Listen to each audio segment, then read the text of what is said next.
Okay, welcome to our first shop talks of the second half of our academic year here, and to the first shop talks for our recently arrived fellows. We're going to have two shop talks today, the first by Miya Masaoka and the second by Emily Hurt. Miya Masaoka is the 2023 Luciano Berio Rome Prize Fellow in Musical Composition and Associate Professor in the Visual Arts Department and the Director of the Sound Program at Columbia University. Her shop talk today is entitled Multidimensional Spatiality in the 15th Century and Now. Miya is a composer, a sound artist, and musician. Her work explores bodily perception of vibration, movement, and time, while foregrounding complex timbre relationships alongside performance, social, and historical references. Her deeply experimental and innovative work uses recording inside physical objects or the human body within architecturally resonant spaces or outdoor resonant canyons. Miya's work has been exhibited internationally at a broad range of festivals and venues, including, to name a few, the Venice Biennale, the Park Avenue Armory, MoMA PS1, the Kunstmuseum in Bonn, the Institute of Contemporary Art in Philadelphia, and the Museum of Contemporary Art in Chicago. She has been commissioned by and collaborated with the BBC Scottish Symphony Orchestra, the Glasgow Choir, International Contemporary Ensemble, known as ICE, Bang on a Can, the Jack String Quartet, Del Sol String Quartet, and the SEM Ensemble. Miya has performed and recorded improvisation work with artists such as Cecil Taylor, Pharoah Sanders, Henry Brandt, and Anthony Braxton. And in addition to teaching at Columbia University, Miya has held teaching positions at New York University and the Sound Program at the Milton Avery School of the Arts at Bard College. Miya was a 2016 Fulbright Fellow and a recipient of a 2021 John Guggenheim Memorial Fellowship in Musical Composition. And I turn the podium over to Miya. Thank you.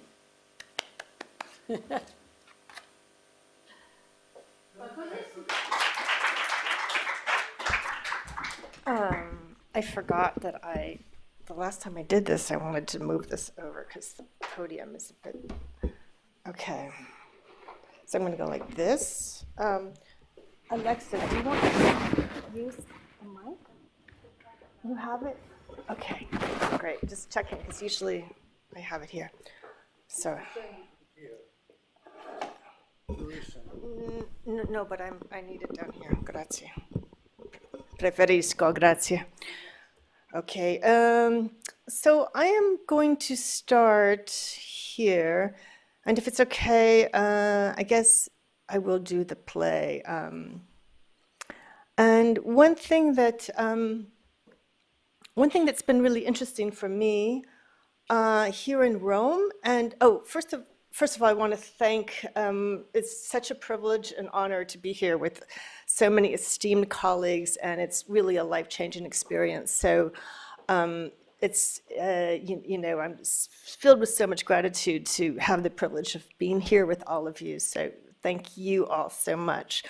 And thinking about some things that are interesting for me, one of them is what I realized after doing some, pondering, researching in the library, kind of randomly, aimlessly, was this idea of space that became somewhat of an invention.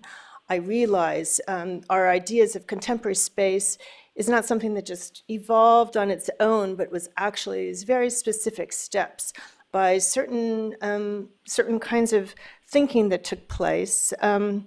So I wanted to connect this idea of this invented contemporary space, which happened with Brunelleschi and what happened also with Piero della Francesca, who I'll talk about later, in terms of evolving the idea of the foreground and the background, etc., and move forward with my contemporary work with which is called, the system here is called wave field synthesis, and it's basically for 300 hundreds of speakers, and it's a way of inventing space that is very much in our time. And it's a way of placing a sound over there by that person's foot, which can then move really quickly or slowly to another location.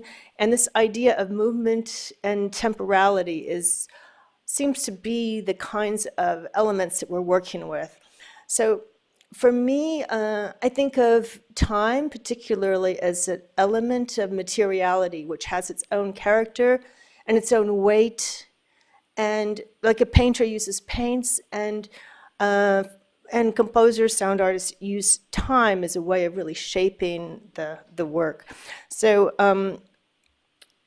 so in this sense, here's a photo of the wavefield synthesis devised by Johannes Goebbels from MPAC, Polytechnic, Rensselaer Polytechnic University, where I had a commission for several years, worked with programmers to then move sound around the room. And so here's another close-up.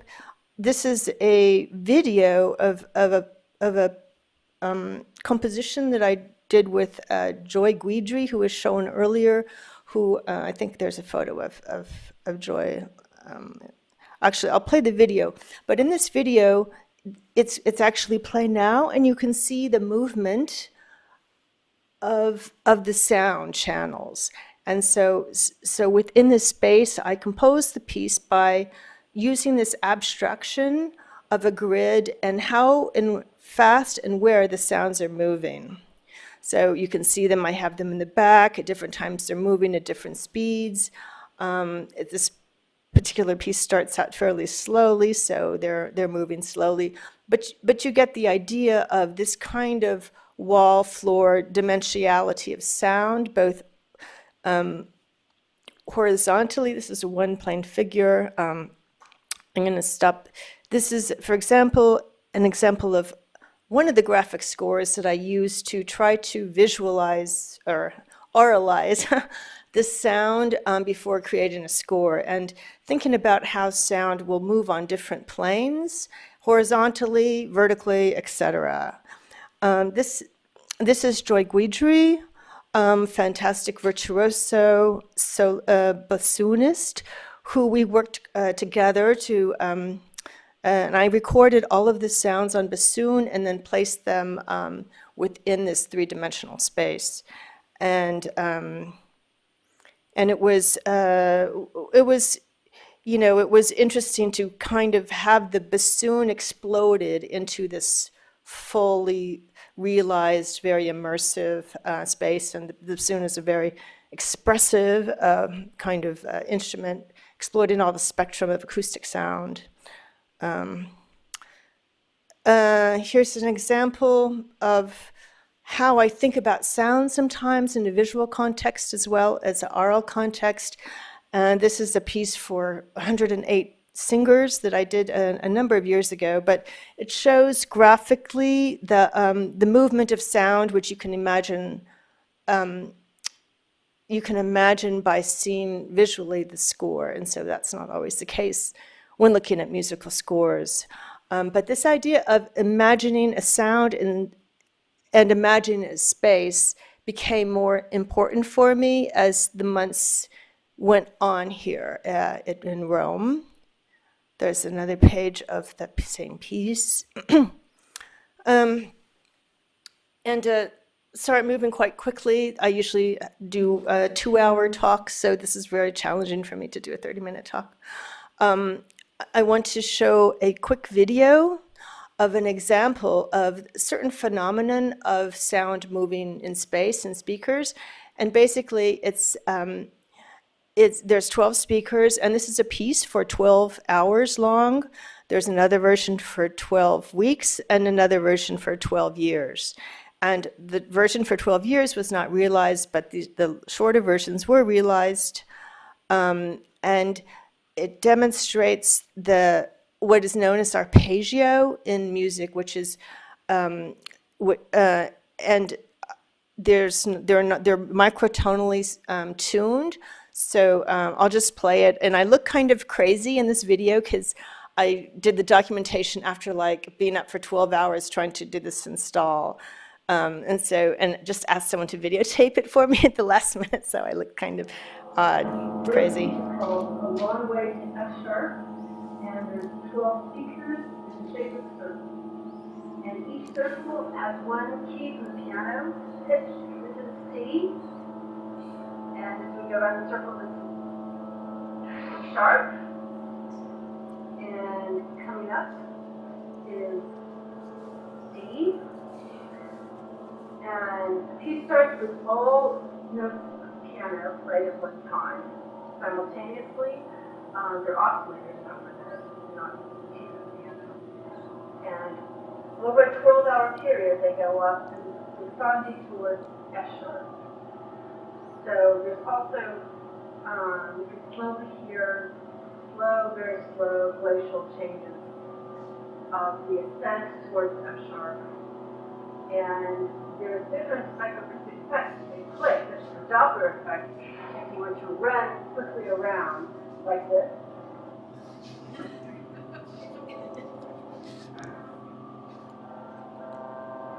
So what I just experienced was,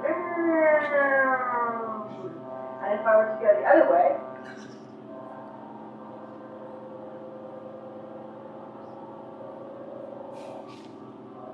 I hear the reverse. So within this long set of response. So that's basically demonstrating different psychoacoustic effects that can be possible using sound, space, and temporality. And along this theme of invented space and three-dimensionality, I became more intrigued as to how it's used in pictorial representational space, in frescoes, and paintings in the 15th century or in different centuries. Here is The Resurrection by Piero della Francesca and I also have a pendant here of the Madonna by the same painter who was actually known more as a mathematician during his day and less as a painter.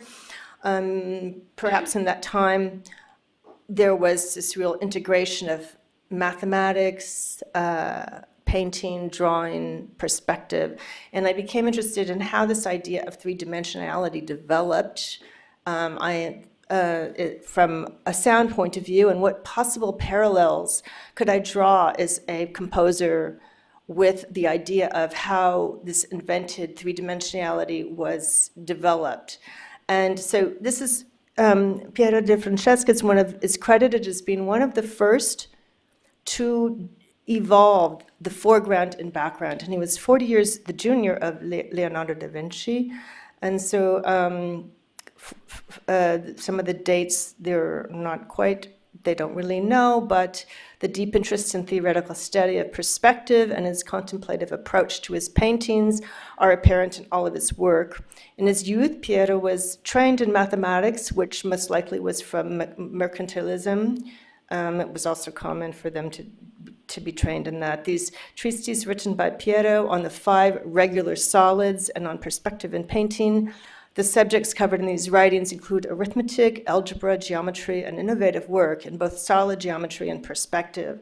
So, so this is really actually very relevant, this idea of perspective and reflective surfaces that, so here's just a quick drawing of thinking about how when we listen to sound in the architectural space, we are really experiencing particular reflections of the walls, which become, in a sense, part of like an instrument because they are actually shaping what we are hearing as listeners. Here's a drawing done in the 1600s. It's actually kind of a recreation of what Brunelleschi might have thought about when thinking about this this idea of visual perspective and what is now called vanishing point, although in Brunelleschi's time, they didn't use that term, vanishing point. Now this led me to think about what is an imagined space and the possibilities of what it means to have an imagined space. And I think the possibility of that lends itself to change, to a different kind of, I don't want to say utopia, but I can say a decolonized space. So here we have something from Light in the Dark, a book by Anzaldúa, and talking about decolonizing reality, and that imagination opens the door to both personal and societal change. And without creativity, other epistemologies, those of the body, dreams, intuitions, and other sense other than the five physical senses, would not reach consciousness. And so I find this really inspiring, of taking like the physical aspects of sound, of video, of experiencing sound in this kind of very phenomenological way, and then also experiencing imagination and the imagined space as a potential for change. And I think that's become more, I've been thinking about that more, and it's a certain kind of revelation in terms of how we conceive of space, how we conceive of society, what we think is change, what we think is mathematics, and what we think of as fixed things in the world. And we know as composers, as artists, there's a certain bubble of creation that can exist, of developing things in a, developing our ideas and crafting what we're interested in, and then going out into the world and showing it and exhibiting it and getting critique or not, etc. But there's this kind of melding of the reality and our individual psyches as artists, as creators, that I am interested in bridging, because while we are creating in somewhat isolation in our own heads, there is also the world, and how that can affect us, even if we are mathematicians or physicists or whatever, depending on different societal changes that can happen. And what is this kind of link between these things? I mean, there's this huge gulf. And so, so I'm trying to find, like, I want to say baby steps, but just starting to think about these kinds of connections to the outside world. And I think the imaginary space is a very fertile area in which to begin creating a new kind of space that we want to create. Thanks to Mark Ramomi, who is here in the audience. I was able to interview the great Salvatore, and he also spoke of an imaginary space, and he is a very important composer throughout the world, and I think that artists, composers think about an imaginary space, and I definitely seek out those who do, because I'm interested in how that becomes articulated, both in the music, in the concepts, and in the possibilities of societal change. And so I think during this interview that I had, it was just last weekend, that his talking about an imaginary space was very revelatory for me, because he talked about the end point. For example, we know what the beginning point of something is in a sound, in an event, in a composition, but what is the end point? And how is the end point a kind of definitive moment in time? Again, the temporality that we're using as our material, but also how it kind of puts these parameters around what we think of as imaginary space. I'm sorry, I'm going to whip around here. This is Fallopi, who I had found out after I did this project about inserting sound devices inside vaginas.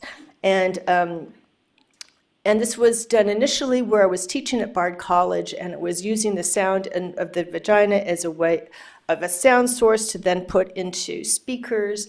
And I wasn't going to continue with it so much, but the students, the women students, were so interested and really wanting to do this, and they kept pushing me, when are we going to do that project? I want to participate.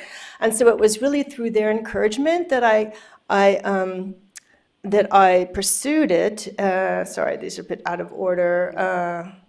So eventually, it became something that went to MoMA PS1 and developing these small vaginal inserts, which are silicone non-toxic, and then these wires which go from the vagina, women's vaginas, and they're unidentified, and sitting in various chairs. And the chairs are tuned in a microtonality.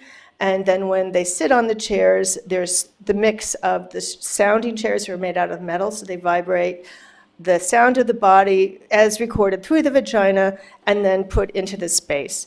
So, it's called, the project was called The Vagina is a Third Ear. It was published in the Theater Review. I'll read this. Vaginistas, come join our vagina listening sessions, a performance sound composition that will enact the registers of orality, hearing, and engagement that involves the giving and receiving of the sounds of the vagina.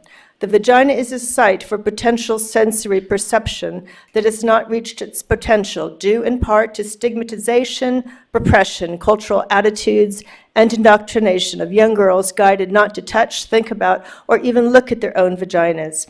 The vagina looks like an ear, this is my thing, minus the cartilage. The concentrated nerve endings in the vagina indicate it is an organ that has functionality beyond human reproduction and sexual activity. Scientific evidence claims that elephants hear with their feet. Why not the vagina? We as women can name our body parts and can ascribe abilities to them that we have suppressed. The vagina can hear, feel, and listen in both sensorial and intuitive modalities. Become aware, the vagina is the third ear. All queer, non-conforming, non-binary vaginas welcome to participate, and those without vaginas are welcome to attend. So there's a video that I usually show, but due to time restraints, I'll just continue.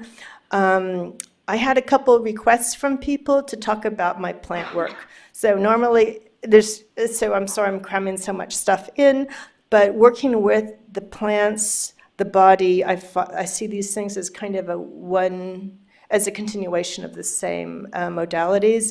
And here, this piece is called Memory of a Plant. People go and interact with the plant, and then the plant's previous life, imagined, is shown on sand on the floor. So you can see the sand there, and then different sounds and videos would show with the interaction of the plant.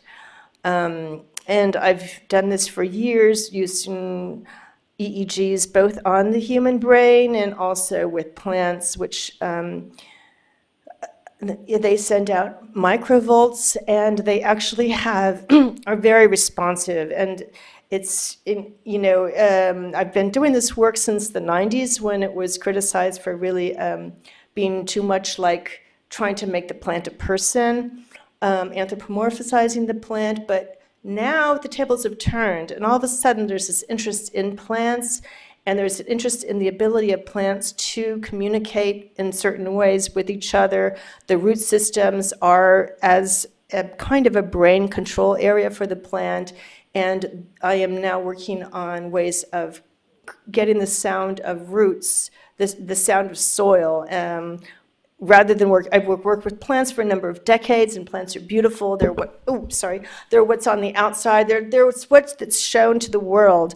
But the roots are below the surface. They're in the dirt. They're in the soil. They're not so attractive, but they are the brains. They are really what's controlling the plant in a certain way. So my future work is going to be on the roots.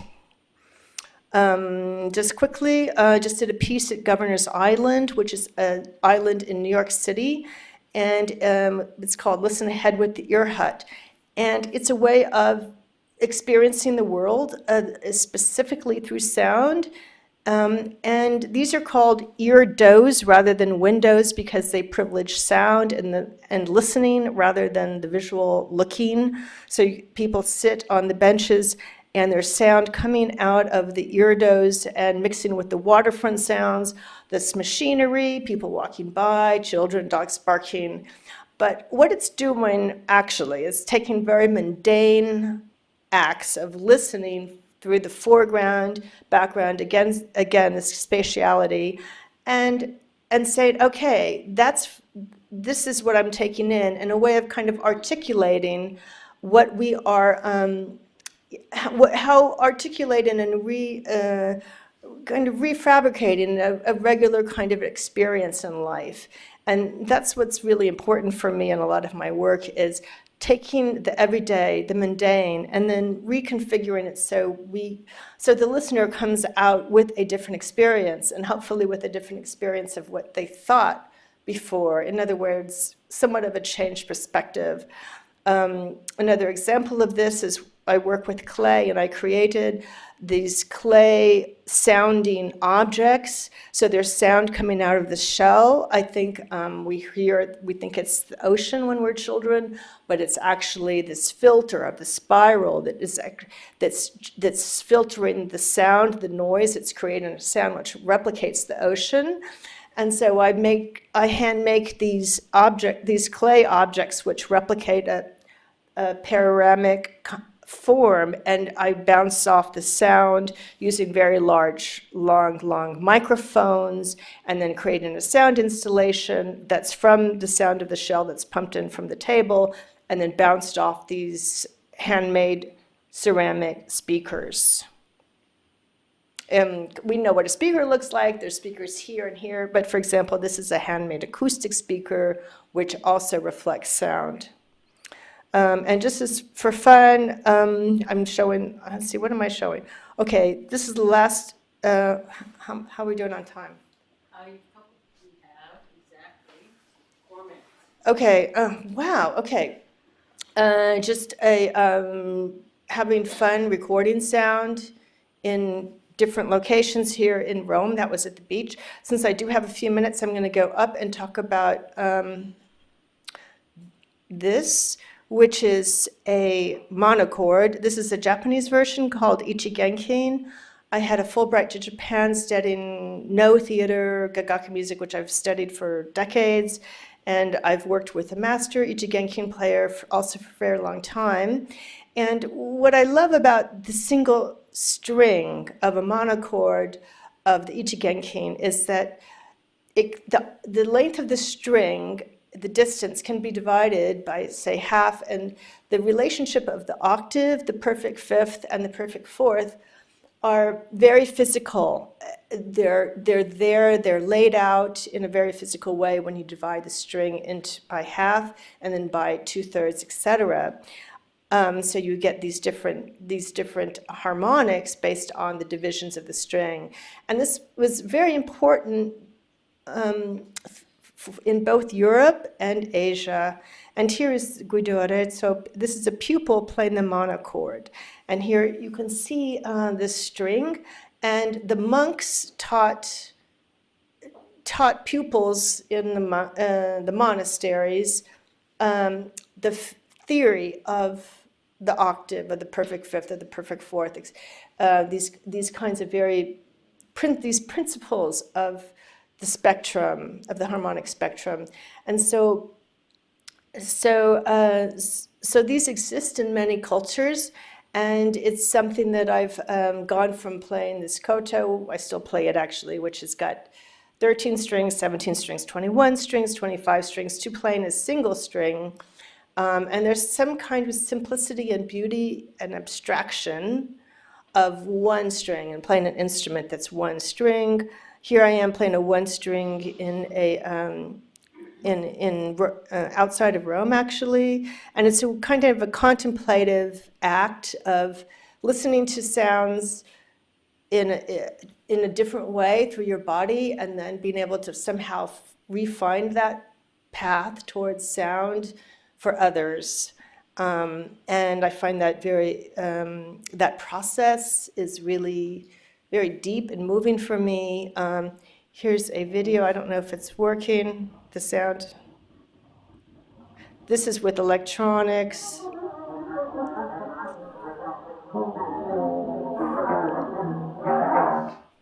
So that's using electronics. There's a analog synthesizer there, but taking this idea of this one string monochord, and the principles still remain the same of dividing the string in half, dividing the string in thirds, with these appropriate these ratios that are a part of the division of the string and the division of the octave, which are pretty much the basis of everything, and also the basis of what was considered by the, I'm diverging here, the Roman Catholic Church.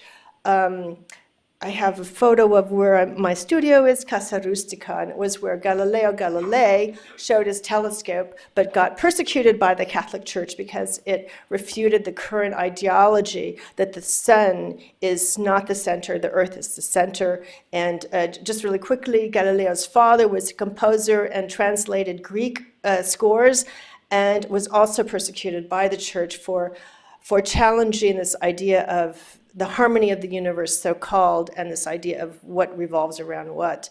So all of these things I find are very connected here in Rome with the history of architecture, of the history of depth perception with the painters and fresco makers, and also in sound. So thank you so much for listening.